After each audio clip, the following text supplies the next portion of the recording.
And in fact, the roads are leading back to one entity in particular, which is my current topic of research, the jinn.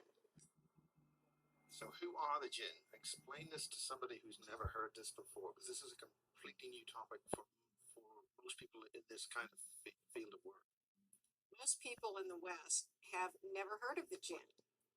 And that's understandable. They really didn't enter our paranormal lexicon, but they are major players in the field of our paranormal experiences and our ET abduction experiences. The jinn originate in Middle Eastern lore. That doesn't make them Middle Eastern any more than all fairies are Celtic.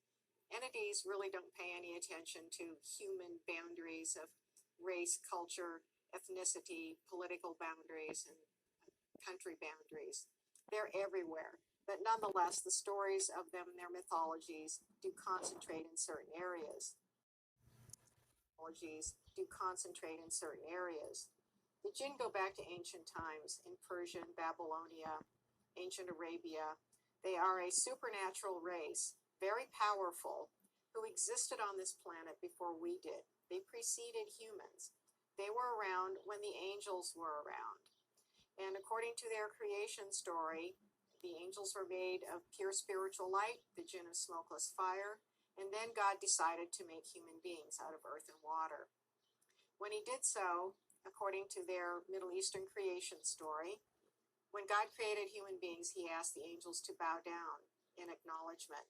And the angels did so because they follow the will of God.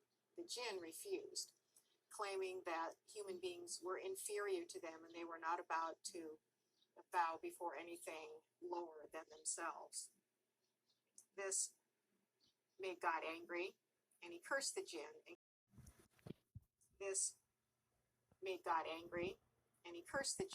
cast them out of this world.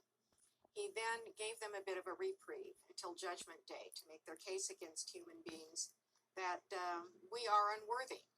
So the jinn have until Judgment Day to prove their case, and they are attempting to do so by tormenting us, creating chaos and upset, becoming involved in a lot of our paranormal encounters. And one of the things that they do is shapeshift into a variety of guises to keep us confused about what they are doing. There is a faction of the jinn that has the agenda to reclaim the earth. We find the same agenda in the abducting ETs. I got interested in the jinn in the 1980s when I was researching Solomonic magic, that is, magic attributed to the legendary King Solomon.